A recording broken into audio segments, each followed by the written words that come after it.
Hello Taurus, Sun, Moon, Rising, and Venus signs. Kamusta kayo? Sana ba'y nasa mabuti kayong kalagayan? Welcome back po sa Star Tarot. Kung bago kayo rito, welcome din kayo. Thank you sa inyong support. I truly appreciate it. God bless you all. Taurus, pauna mensahe ninyo, go outside, okay?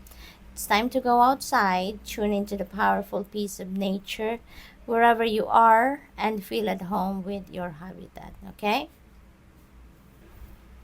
So, maaaring ang karamihan sa inyo, Taurus, no, it's been a while siguro na hindi kayo nakakalabas ng bahay. Maaaring bahay, trabaho lang ang routine ninyo. So, and maybe some of you needs healing at this time. Kaya inimbitahan kayo dito na mag-spend time kayo outdoors, no, in nature. Maaaring kailangan ninyo ngayon na magnilay-nilay, kailangan ninyo na mamasyal, no, sa nature so that ma-absorb ninyo yung healing powers, no, or healing energy ng nature spirits. Okay, Taurus? So, kailangan siguro ninyo ngayon na mag-tune in naman, no, sa nature spirits. Taurus, para nang sa gayon, ma-refresh kayo, ma-rejuvenate kayo, you know. Stargazing, when you gaze at the stars, you give yourself very focus. Your intuition will flow more freely and reveal what you need to know about your situation. Okay? So, this is also an invitation para sa'yo na mag-stargazing kayo. Kasi nga, it's very magical, no? Yung experience na yan. Na magko-connect kayo sa universe. Maaari din na meron kayong mga intuitive messages dito na matatanggap, no? When you do that, na mabilis or malakas ninyong maririnig, no, yung mensahe para sa inyo. There's going to be a free flowing of information coming your way, downloads, no, napapasok sa inyong intuition, and that could be a very important guidance, no, na ipapadala sa inyo ng universe. Kaya kailangan ninyo na mag-tune in talaga sa inyong intuition. What else? We have protect your dreams, your guardian of your precious dreams, and they are safe in your care. Keep them close to your heart until you're ready to release them. Okay? So, protektahan ninyo ang inyong mga pangarap. Kung meron kayong mga importanteng ideya, plano, mga ganon. So, keep it close to your heart. Nurture it, no, cultivate it, at wag nyo munang i-share yan sa iba. Wag nyo munang ikikwento because you never know kung sino yung magsasabotad sa'yo, sino yung mga agaw sa'yo ng pangarap ninyo, ng mga goals ninyo, mga plano ninyo. Okay? So, what else? We have wisdom.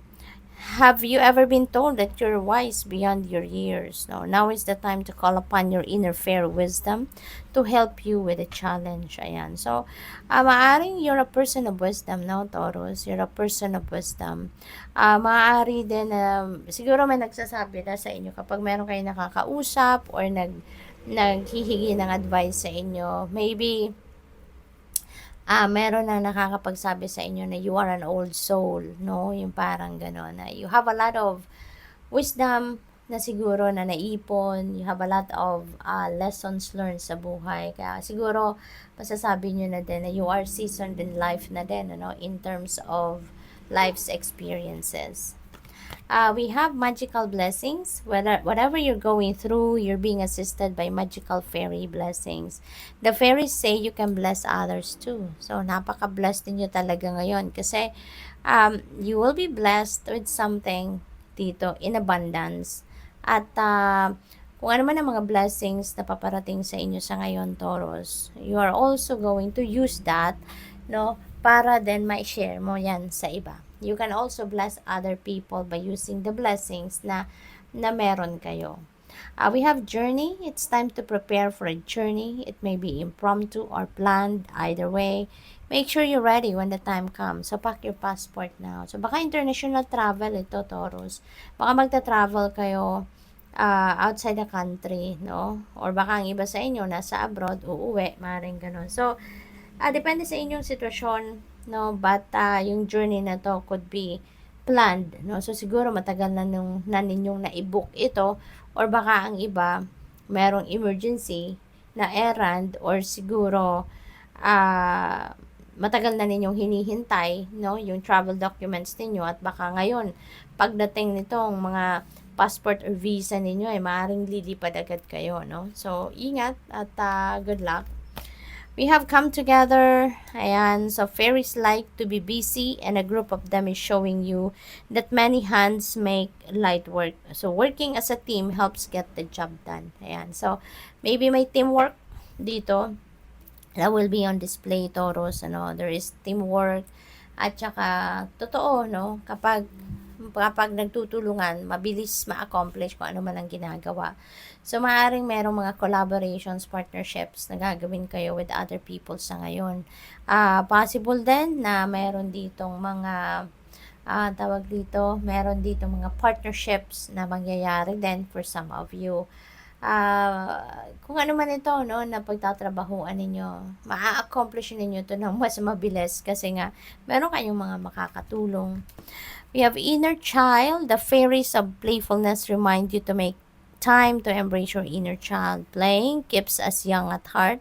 So do something silly and fun but stay safe. Ayan. So maybe you're going to play with your kids. 'Di ba? Kung sino man dito na you're being invited here na embrace your playfulness then. Take a break, no? Sa kung ano man ang pinagkakabalahan ninyo, trabaho, obligasyon, responsibilidad. Give this to yourself. Ibalato nyo to kasi kailangan din ito ng katawan ninyo, ng sarili ninyo para magkaroon man lang kayo ng breather, no? At pahinga. So, good luck. Thank you for watching Love and Light. Namaste.